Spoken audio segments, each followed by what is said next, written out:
Hello everyone, I'm Sylvia from Fairlight Tarot. Welcome to my channel and happy Easter if you celebrate Easter. Otherwise, happy Sunday, or actually happy Monday because I think I'm gonna post this tomorrow. Today we're going to have a look at tarot Easter eggs. So what are tarot Easter eggs? So Easter eggs, if you're a gamer, you will know what that is. Basically, whenever there's a video game, the creator sometimes just puts something that it's not related to the main quest of the story, and you don't even necessarily need to find this thing, but when you do find it, it's called an Easter egg because it's a bit of a surprise. Like you find an object, you look inside, and maybe you find a piece of lore, maybe you find a booster, something like that. And as I said, it's not related to the main quest in the sense that you're just doing whatever you're doing in the game and you don't necessarily look for Easter eggs, but you happen to find them. Now, related to tarot, these may be stuff that we may not necessarily look for them, but when we see them, we know that it's something that the artist has put there for us to perhaps giggle, or some piece of information that we did not know about that deck. And I thought that it was really fun to have a look at the Easter eggs that I found in all of these tarot decks. Obviously, there's a lot more out there, so what I'm hoping for is that you come up with your own list of tarot Easter eggs, because it would be really fun to have a look at these kind of quirky details, quirky stuff that you can find in your decks. So the first deck that I found that after reading the guidebook contains a lot of Easter eggs is the Symbolic Soul Tarot by Elisa Seitzinger, and this has been published by Los Carabeo. It's a relatively recent publication. It's from, I think, Q4 last year. And it's one of my favorite decks. Now, it's a bit different from many other decks by the same publisher. If you're familiar with Los Carabeo, you would know, the typical size of the cards, the typical cardstock of the cards. This is completely different. This is a matte cardstock. It's a very sturdy one. It's got some details in gold foil on the fronts of the cards, and it's actually really good. Now, this author, Elisa Seitzinger, is the same author as the Tarot de l'Étoile Cachée, so the Tarot of the Hidden Star, which I think it's still indie, so it hasn't been picked up mass market. But you will see that the art style is very easily recognizable if you are familiar with the Tarot of the Hidden Star. It is very quirky in a way. It's so much fun. It's a very good deck. It's obviously it follows very well, I would say, the RWS tradition, but it's got some bits and pieces that if you pay attention, it actually really pays off to understand what's going on in many of these cards. But let's have a look. So let's have a look at the mages first. When it comes to the Hierophant, the concept behind the card is to make the teachings of the Hierophant as syncretic as possible. So not specific from one religion, but at least spanning across as many religions as possible. And we can see the various symbols here. But one thing that is actually very interesting is that the hand of the Hierophant represents the mudra from the Buddhist religion. The staff that is holding is very similar to an Egyptian Hecate, and the beard is symbolizing a deity from Mesopotamia. When it comes to the chariot, we will notice that the eyes of the charioteer are actually closed, but the eyes of the Sphinx are open. And this signifies the fact that in many cases, the charioteer does not know where to go, whereas the ones that drive the chariot do. The Hermit is a very interesting figure. So in this case, what it represents is adaptation. I saw it, I thought it was very interesting because, as you can see here, he's actually holding an oar. But technically, by symbology, the Hermit is finding refuge in the mountains. So what's an aura doing in the mountains? And this signifies the adaptation of the card. Whenever you are tapping into your intuition and cultivating, nourishing your introspection, you will find that you don't seek for things that you don't have, but you look at what you have already, and you will use it in a different way. So this person started by having an aura and will continue using it, even though it's mainly not in the same environment, and therefore they will use it as a walking stick for support. When it comes to the Justice card, we can see that the figure is wearing a headdress reminiscent of one of the 1958 Soviet film, The Snow Queen. And she also has the ears of Anubis. Anubis, if you're familiar with Egyptian mythology, is the god that weighs the soul. When it comes to the Suit of Cups, for example, in the three, we have, to represent the three graces, we have three completely different figures. We've got a dancing bacchante. Now, this one is represented in many frescoes. For example, we find them in the Villa Armerina del Casale in Sicily, where there's Roman frescoes and mosaics. I think it's the biggest collection of Roman mosaics in the entire world. And one very famous of these frescoes and mosaic represents a dancing bacchante. What's particular about this figure by itself is that the head has been replaced by a fish, and there's an alien. This figure on the left is representing an alien, and there's a cat. When it comes to the Six of Cups, so all of these flowers are very easily recognizable if you know your herbs as flowers from the belladonna. Now, belladonna is famous in the medicinal world because it can be both. It can be used as a potion for medicine, but also, depending on the quantity, it can also be used as a poison. And one of the children, so this one which is receiving the cup, is resembling the god Janus, which is a Greek god that was looking forward and backwards.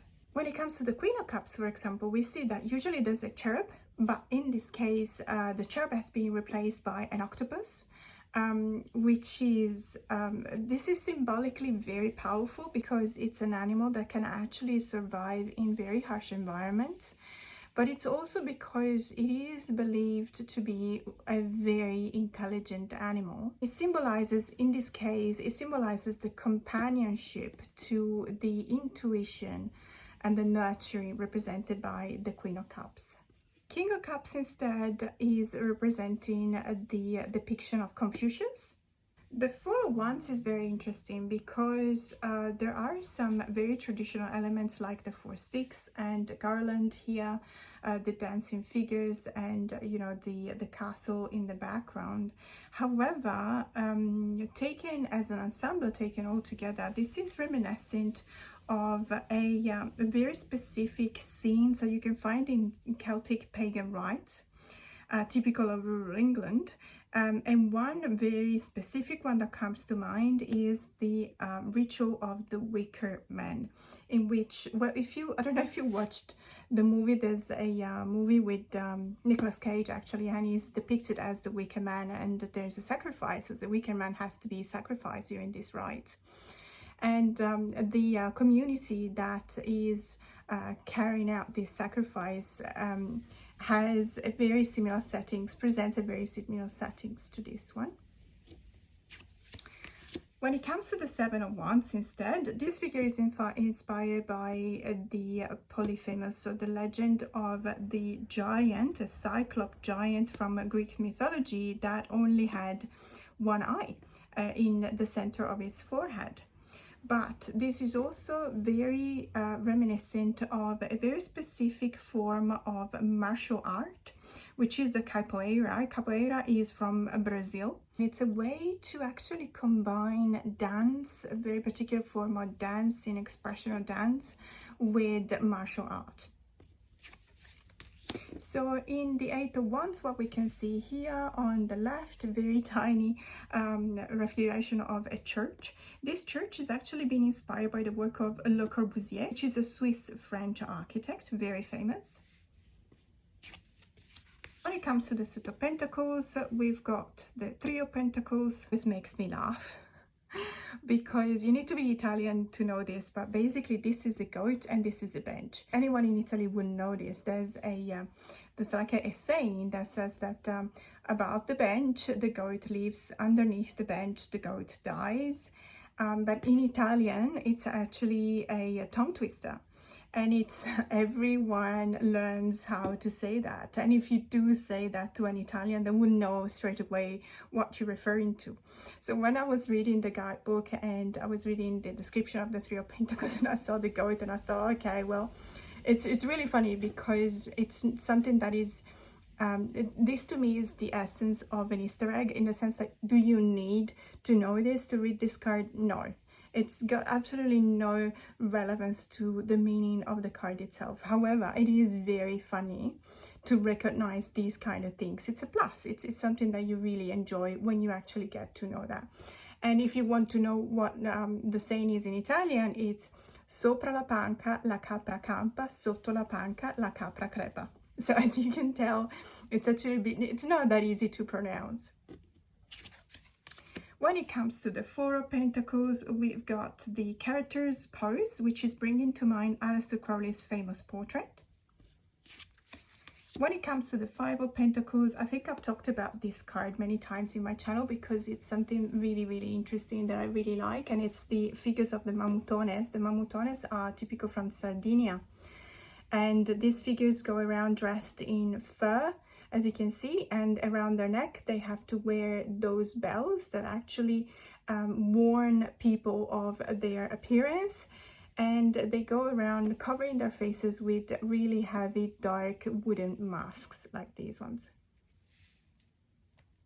The Six of Pentacles is also lots and lots of fun because as you can see, so this figure in the Six of Pentacles, it looks like an interstellar kind of alien figure, and they're wearing a very specific hat which is reminiscent of Elsa Schiaparelli. So Elsa Schiaparelli was a very famous, iconic, I would say, stylist from the 20th century. And she is famous because she used to make these hats out of shoes, basically. And so this is inspired by that. The Knight of Pentacles is also very interesting and very quirky, I would say, because, well, just look at what the horse is doing.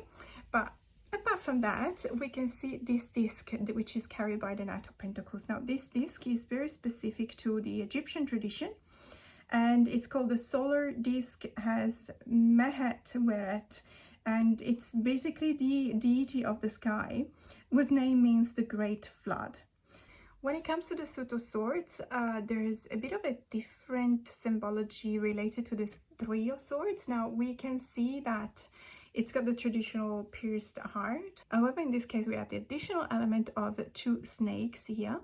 And the reason why the snakes are there is referred to the representation of the staff of Aesculapius. Aesculapius' staff is representing medicine, basically, and pharmacies. Whenever you look for the symbol of a pharmacy, you will remember that there are two snakes intertwined. And the reason is that snake poison can actually be used as a medicine, as a medication.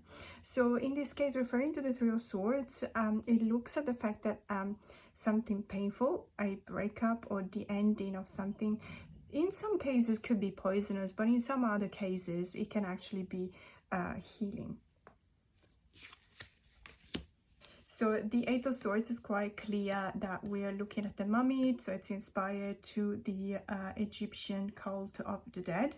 It's got a bit of a negative twist in the sense that it's referring to a human obsession in trying to preserve life and youth that can actually turn humans into mummies. When it comes to the Nine of Swords instead, the design of the blanket, this one here, is inspired by the game Tic-Tac-Toe. That usually, if you play correctly, it usually ends in a stalemate, which is referring to the powerful image in the card in which worrying, at this level of worry and anxiety can actually lead to nothing. The Queen of Swords, the last of the cards that have this kind of Easter eggs in them. So the Queen of Swords is holding the Tibetan mala, as you can see here. And her throne is supported by two Babylonian sphinxes. Here they are. And protected by the scarab, which is here. So it's really combining three different kind of traditions. We've got the scarab from the Egyptian tradition, we got the sphinx from the Babylonian tradition, and we've got the mala from the Tibetan Buddhism. So the next deck I want to talk about is the Tarot of the Abyss by Anna Torian. This is one of my favorite decks. I really love the artwork. I love everything Anna does. I got all of her decks, but in this case, the Tarot of the Abyss to me is very, very powerful. I use it for multiple types of readings, and it's one of my workhorses. I use it in many, many different occasions.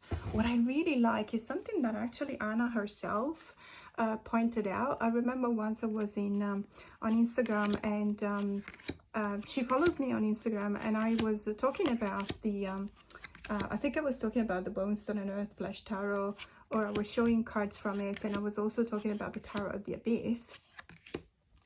And basically she pointed out that there's an Easter egg in this tarot as well. And so let me show you. These are, by the way, these are the cards. As you can see, the style is very recognizable. I really love the line work in this case. It's a black and white, but it's a black and white that has a lot of contrast. And it doesn't really feel like that kind of black and white, because the actual white is a bit of a creamy kind of white. It's not a chalky white. So when we go to the suit of cups and we go to the court card top, she mentioned that if you put the cards a line in one after the other in the court cards, you will see that they actually align, perhaps not perfectly, but they depict a scene on a vessel, on a ship. And that's really cool, because it gives you the idea that court cards, most of the time we look at court cards as if they were independent, as if they were detached one from the other. As a matter of fact, they're not. They should not be seen that way, because what we can tell is that there is a natural progression into the mastery of the suit of the cups. The suit of the cups is the suit of the heart, is the suit of water, hence the element of water. So it's a vessel, it's a ship on, well, as you can see, pretty choppy waters at that.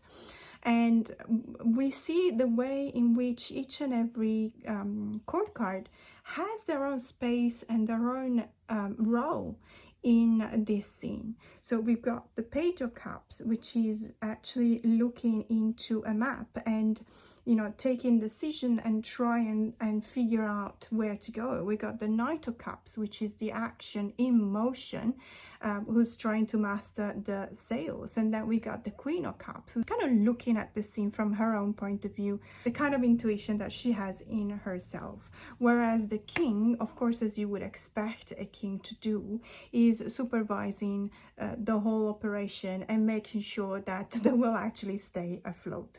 So this is a really cool Easter eggs that can be found in the Tarot of the Abyss. So the next deck, by the way, apologies about the change in lighting, because I'm using available light today, and all of a sudden there's a cloud. So next time I'll actually change. I need to buy a couple of lamps. So we're looking at the Gaian Tarot. Unfortunately, I have the Schiffer edition, not the Llewellyn edition, but I did trim it in such a way that you know, the size is more manageable for my hands to shuffle, and it doesn't have those ugly blue borders around the white ones. It still has the fonts of the Schiffer edition, and it still has that kind of really glossy cardstock, not the matte one, which is from the Llewellyn edition. It's a pity, but I really love this tarot. So I'm actually quite happy with this copy. So the Easter egg is actually on each and every card. In this case, the figures that are represented here are actually people. They exist. They were real live models. All of them. I'm not sure about the animals. Probably not, let's say. But I find that in some cases, so it's a bit odd, this is probably very personal, but when I know that, you know, all of these people actually exist, they are not made up, but they are portraits basically of people that could be friends of the author, that could be, you know, models, or most likely they're friends, part of a community. I actually don't mind it in the sense that I'm fine with it. However, it's very odd, but whenever there's someone that specifically is singled out in a card, so you may have a deck that has made up characters, but except for one, say. And in that case, when that character is singled out and perhaps is the author, for example, of the tarot, or a friend or a partner, or, you know, even a teacher or a mentor or something like that, it is a bit odd for me. Like, I cannot unsee it, and as a consequence I tend to disassociate from the meaning of the card, and I tend to think about the meaning of this person in the artist's life. So if it's a partner, for example, it's okay when it's a card that represents a partnership. But when it's not, if for example, let's say the artist has chosen to represent their own partner in the Justice card, well, I don't think the partnership is necessarily represented by the Justice card. It's not something that will come immediately to mind when I think about all the various meanings of the Justice card. So looking at the person in the Justice card and knowing that this is the artist's partner, it's actually creating a bit of a disassociation for me. It's distracting in a way, and I think it's very odd, because when I know that all of these characters are actually real people, I actually don't mind, because they're not singled out, there's no focus on any single one of them, which means that ironically they could also be made up to me, and it doesn't make that much of a difference. But I thought that it was worth mentioning as an Easter egg, because not everyone might know this, and this deck is one of my favorite ones when it comes to artwork. So this is the Guardian Tarot.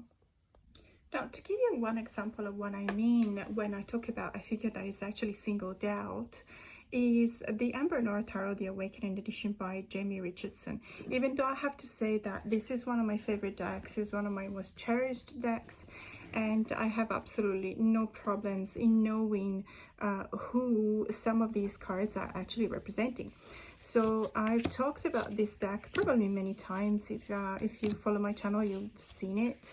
It's one of my hard decks. It's one of the decks that I use whenever I need to feel better. It's a hug deck, it's a kind deck, it's a gentle deck.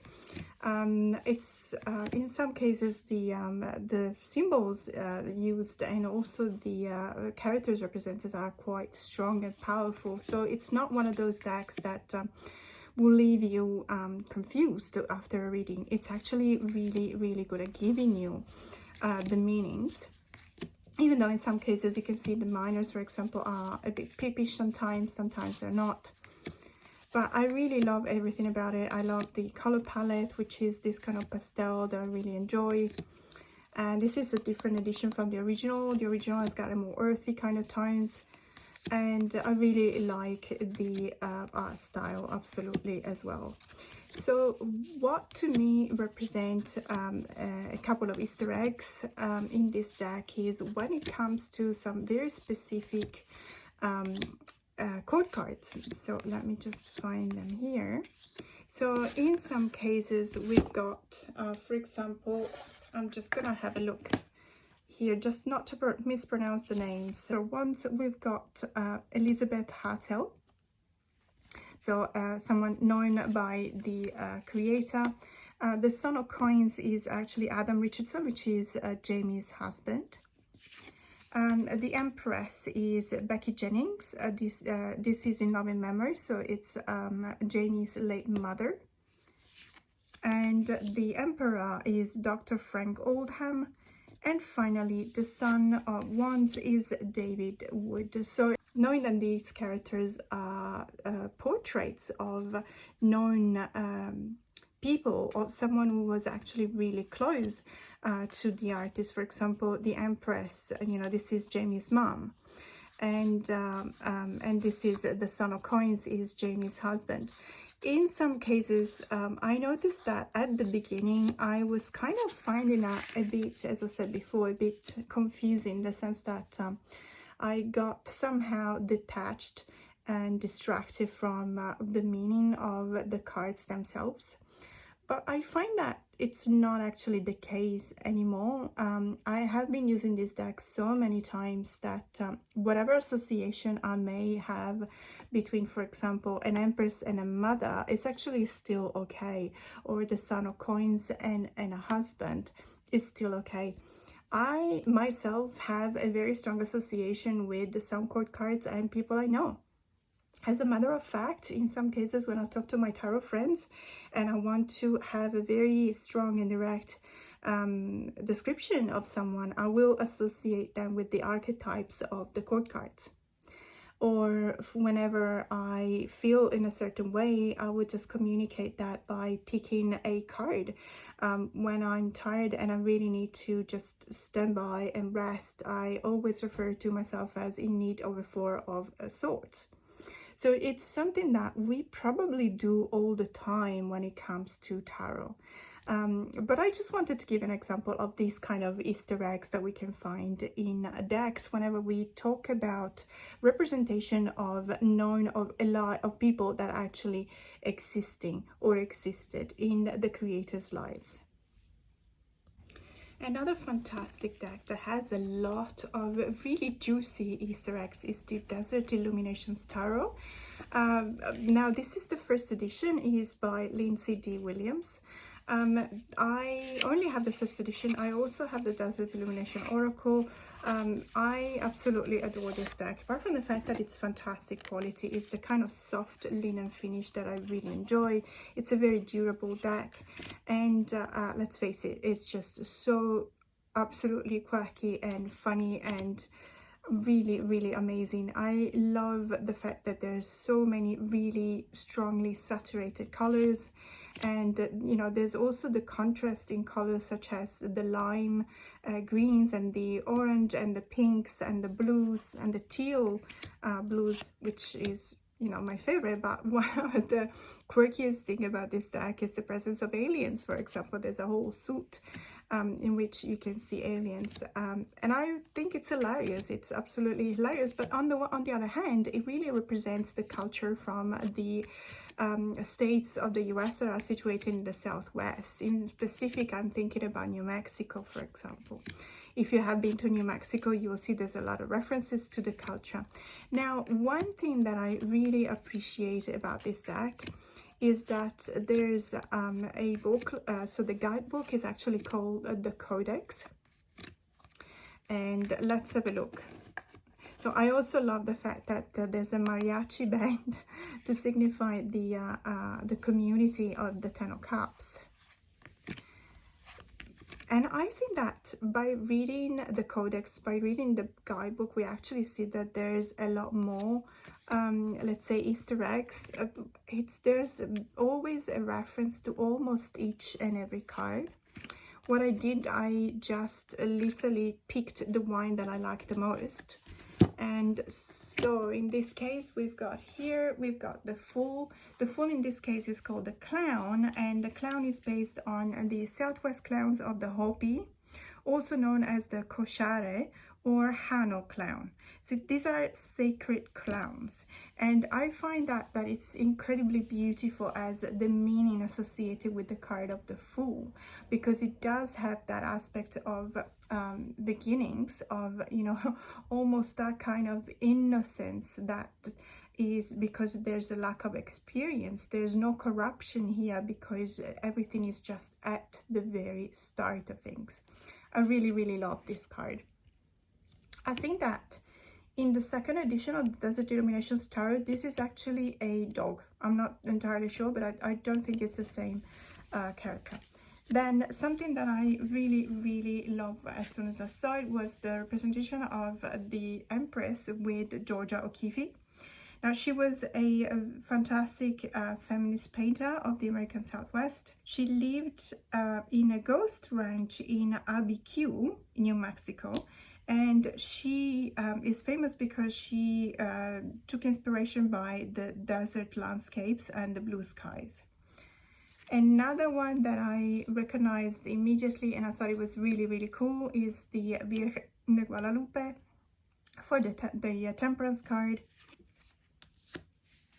When it comes to the Sun card, this is also really cool because basically it's representing the sun rising whilst there's a rainbow desert and there's this blooming field of blue corns.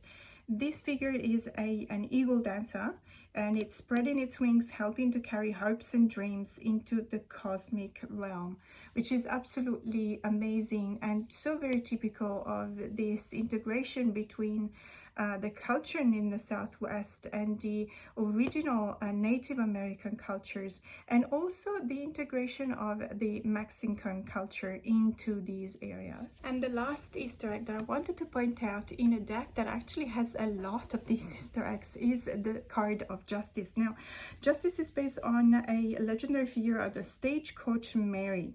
Now, she was the first Black woman to carry mail throughout the Wild West. No male thieves could stand a chance against her sharpshooting skills. She represents justice, fairness, and truth.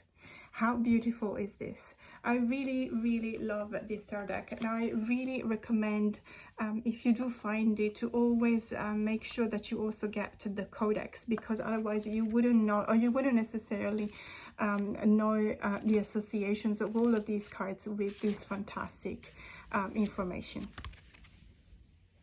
And another deck that I really, really love because of the artwork and the colors is the Lost Forest Tarot. This is the second edition by Chelsea Santa Maria. And by the way, this deck is another example of where you can actually put the cards one next to the other, and aligned that way they actually create a painting, a landscape painting. Now, all of the minors do that, so you will have that for the suit of Earth, which is Pentacles. You'll have that for the suit of Water, the suit of Fire, and the suit of Air, of Skies. But the one that I wanted to show you, because, well, for a space reason, I don't have enough room to show you all of them. I do have, I think, a post on Instagram in which I'm actually showing the whole of the 4 suits with the landscape paintings that they form all together. But I just wanted to show you the suit of Oceans, which is obviously the suit of Cups, of Water.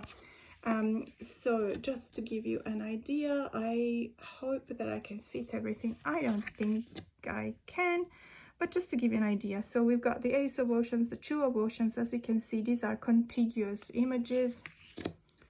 The 3, the 4, and I think we only have room enough for 5. But as you can see, this is literally just a landscape painting. It's absolutely beautiful. One thing that I hear a lot of people saying is that they don't necessarily refer back to the traditional symbolism, which is kind of obvious because you know, you can't do both. It's very difficult to achieve that. However, you do find the numerological associations, in the sense that you do have 1 figure here, you have 2 figures here, you have 3 fishes, you know, you have 4 shells, etc. And in case you read numerologically, this is actually very helpful. It's actually very beautiful, other than the fact that obviously all the cards have the titles at the bottom, so you cannot really confuse the Three of Oceans for the Seven of Oceans in this case. But let me just see if I can show you more. So these are from the Ace to the Five of Oceans. And if I bring back the other cards, so we've got here the 6, the 7, 8, 9, and at least I can show you 10 cards, and how beautiful these are, because it's the kind of colors that I really like. It's the kind of art style that I really enjoy. And as I said before, there is no risk of confusing the cards because of the titles and also the numbers. You see, for the Nine of Oceans, you will have 9 jellyfishes. Now, to be completely honest with you, I do not tend to read with this tarot deck. One of the reasons is that it's actually out of print. It's my only copy, and I like this tarot deck so much that it's kind of that kind of protection that I extend to all of the decks that are have occupy a special place in my heart. I really don't want to ruin them. But I heard from other people that own this deck, and they say they don't read much with it because of this system. It doesn't really bother me. I do read numerologically anyway. However, I do understand that it's not for everyone. What I do recognize is that this is a collectible item. It's definitely one of those decks that you want in your collection because it's absolutely beautiful, and it has been out of print, and it's becoming very hard to find as well, even though Chelsea is still selling on her Etsy shop a major arcanas only version of this deck. So this is the Lost Forest Tarot. Another deck that I wanted to show you that has got a bit of an Easter egg is the Next World Tarot by Christy C. Road. I've got the large version. However, for my usual problems, I had to trim it down to just the artwork. It is absolutely superb. I adore the color palette in this deck. I love the art style. I love how chaotic and busy it is. It's one of those decks that honestly I just never stop admiring it. I look at the cards and they're just really beautiful. It makes you dream, it makes you think, it's confrontational at times. It's not pulling any punches. It actually does ask you to come to terms with some of the realities that we are surrounded by.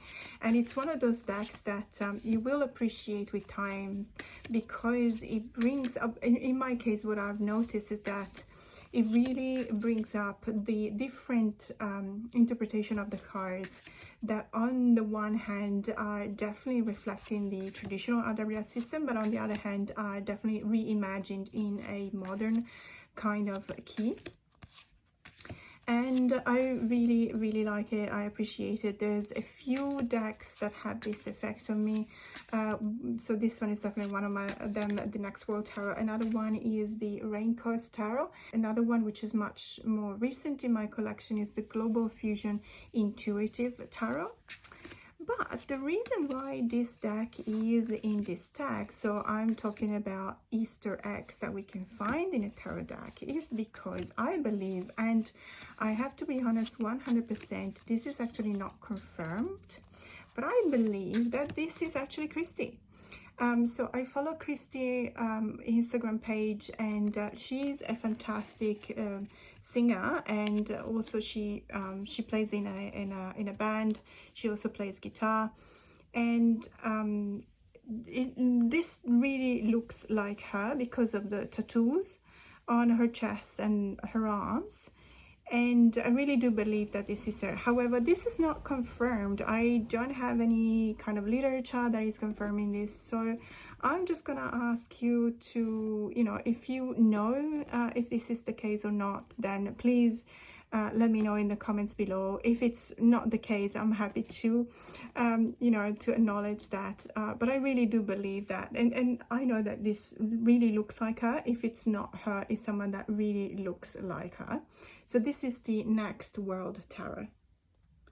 Another tarot deck that has a kind of an Easter egg, although it's more like a factual information that people might not be aware of. So this is the Yonasa Yaos, and it's the 7th edition of this deck. It only just arrived this morning, which is very funny because it's Easter Sunday today, and it got delivered by DHL, which is, you know, Australian Post would never deliver on a Sunday, even less on Easter Sunday. But I thought it was really funny that DHL was delivering this morning. So this deck is the 7th edition. It's my first edition in the sense that I don't have any of the other editions. I wish I did, to be honest with you. I wish I had the jumbo one because I really, really love the artwork. And the reason why this deck contains a bit of an Easter egg, I think, is because of the language. So it's kind of funny, and I'm kind of giggling now because I've heard everything related to this deck. I've heard people saying that it's the language used for the titles in this deck is Spanish. I can assure you that it's not. So for example, the Wheel of Fortune in Spanish will be La Rueda de la Fortuna. But in this case here it says A Roda da Fortuna, which is, as you can tell, it's not exactly the same thing. Or Forcado. So, I've heard a lot of people saying, yeah, it's Spanish, it's not. Then others saying, no, it's actually Portuguese. But I can assure you it's not Portuguese either. And I've also heard a lot of people saying that it's a Spanish dialect, which is not entirely correct. So this language is actually Gallego. Gallego is has a status of recognized language, so not of a dialect. There are a few dialects in Spain, just as you know, many as there are in Italy, for example. But just as in Italy, we have actual languages. So for example, Sardinian is not a dialect. Sardinian is an actual language. Spain has amongst the territory of Spain a few dialects, but also a few languages. So in this case, you're probably familiar with Catalan, which is the language that is spoken in and around Barcelona and the same region of Catalonia. Then the País Vascos have their own language, and Gallego is the language which is spoken around the city of A Coruña. So it's on the, let's say, the northwestern part of Spain. I used to go there all the time. In a past life, I used to have customers over there. I used to go out to A Coruña all the time, and I've become accustomed to that language. It's actually really beautiful. It's very nice to hear it. I do speak Spanish and Portuguese, so you do find kind of correspondences between those two languages, let's say. But I just wanted to, you know, just say that officially, because I've heard so many people wondering what this language is, because well, there's a lot of people in the world that speak Spanish, obviously, and when they were looking at these titles, they knew that it's not Spanish. And I also know that there's a lot of people thinking that it was Portuguese, which is actually not the case. And Gallego is not a dialect. As I said, it has the recognized status of a language. And it's a very beautiful language as well. So I just wanted to point that out. So this is the Yonasa Yaos, and it's the 7th edition. And last but not least, this is the king of all Easter eggs, even though, again, this is not actually confirmed. But you all know this deck is the Bonestone and Earthflesh Tarot by Avalon Cameron, illustrated by Anna Turian. And this is the Magician card, and you cannot tell me that you don't immediately think of Ian McKellen in Gandalf in the trilogy Lord of the Rings. This is absolutely not just any Gandalf, by the way. This is Gandalf the Grey. And it's funny because in the guidebook, even though it doesn't officially say that this card has been inspired by Gandalf, it does say that the magician in this case is called the magician the Grey.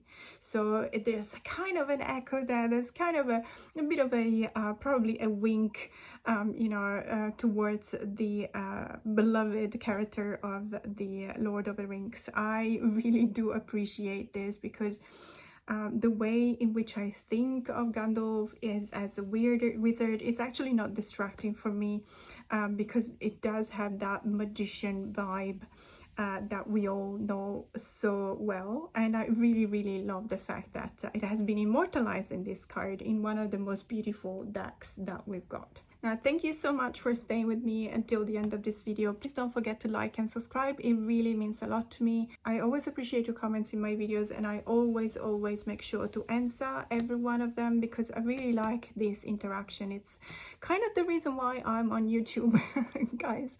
So absolutely go for it. Let me know, drop a comment, let me know if you liked it. If you don't like it, it doesn't matter. But what I really love is for you to let me know about other Easter eggs that you find in different decks. I know, for example, that there's a deck, I think it's the Tarot of the Carlotides, and it's got a card where you can definitely see David Bowie. So something like that. I think that it's so much fun. It gives you a new perspective on the tarot deck, on the card itself, but also it makes it fun in the sense that it doesn't always have to be something serious. Tarot can also be an instrument that we use to bring the community together, and that's the meaning of this tag. So if you have any other example, I'll be happy to hear it. Thank you so much for watching. More to come. Have a great day.